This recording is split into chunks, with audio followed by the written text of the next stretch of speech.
यह कहानी है एक पुराने हॉस्टल की, जहां एक कमरा था, रूम नंबर 13। कहा जाता था कि उस कमरे में जाने वाला कोई भी छात्र ज्यादा समय तक जिंदा नहीं रहता।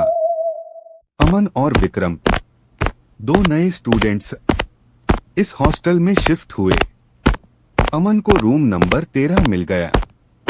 विक्रम ने उसे चेतावनी दी, यह कमरा अच्छा नहीं है, यहाँ पहले भी हादसे हो चुके हैं। लेकिन अमन ने बात हंसी में उड़ा दी। वो सामान रखकर कमरे में आराम से बैठ गया। ऊपर पुराना पंखा चर चर की आवाज के साथ घूम रहा था।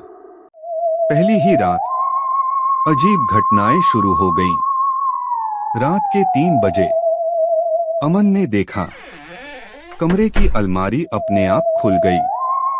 दीवार पर एक परछाई दिखाई दी, जैसे कोई लड़का पंखे से लटका हो।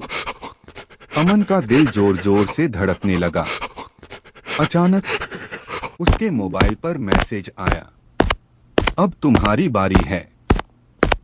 वो घबराकर दरवाजे की तरफ भागा, लेकिन दरवाजा अपने आप बंद हो गया। सुबह होते ही अमन ने सारी बात विक्रम को बताई।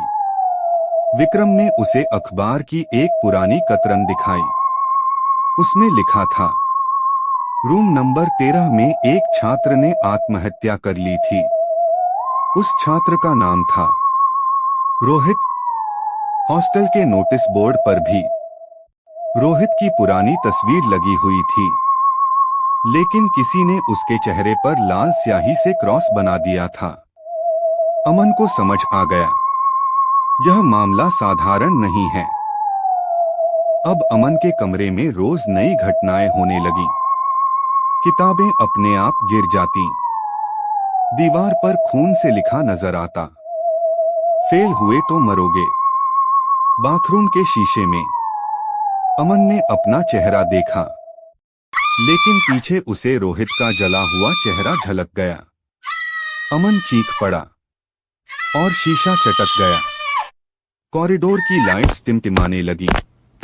पीछे किसी के कदमों की आवाज गूंज रही थी, लेकिन मुड़कर देखने पर कोई नहीं था।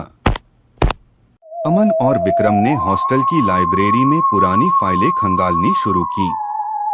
उन्हें पता चला, रोहित ने आत्महत्या नहीं की थी, उसके साथ रैगिंग हुई थी। सीनियर्स ने उसे बुरी तरह प्रताड़ित किया था, और एक रात उन्होंने उसके गले में रस्सी डाल दी। रोहित ने मदद के लिए दीवार खरोंची, लेकिन किसी ने दरवाजा नहीं खोला। वो तड़प तड़प कर मर गया। उसकी आत्मा रूम नंबर 13 में कैद है। रात को अमन अकेला कमरे में बैठा था। मोमबत्ती की लौ डगमगा रही थी। अचानक कमरे में तेज हवा चली, पंखा तेजी से घूमने लगा, और तभी रोहित की आत्मा सामने आ गई। उसका आधा चेहरा जला हुआ था, आंखें लाल और गला रस्सी से लटक रहा था। अमन की सांसें रुकने लगी, जैसे कोई अदृश्य हाथ उसकी गर्दन दबा रहा हो। विक्रम ने दरवाजा तोड़कर अमन को नीचे खींचा, लेकिन आत्मा चीख रही थी। खिड़कियां टूट गईं और पूरा कमरा कांपने लगा। अमन और विक्रम ने यह फाइल लेकर प्रिंसिपल के पास पहुंच गए। प्रिंसिपल का चेहरा पीला पड़ गया।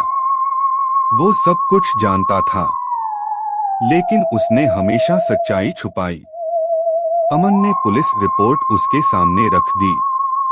उसी पल रोहित की आत्मा कमरे में आ गई। उसने प्रिंसिपल को घूरा। प्रिंसिपल कुर्सी से गिर पड़ा और डर के मारे कांपने लगा। रोहित की आत्मा ने पहली बार हल्की मुस्कान दी और धीरे धीरे सफेद रोशनी में गायब हो गई। कुछ हफ्तों बाद हॉस्टल फिर से भर गया। वार्डन ने रूम नंबर 13 की चाबी एक नए छात्र को पकड़ा दी। दोस्तों, कहानी पसंद आई हो तो लाइक और प्यारा सा कमेंट जरूर करें।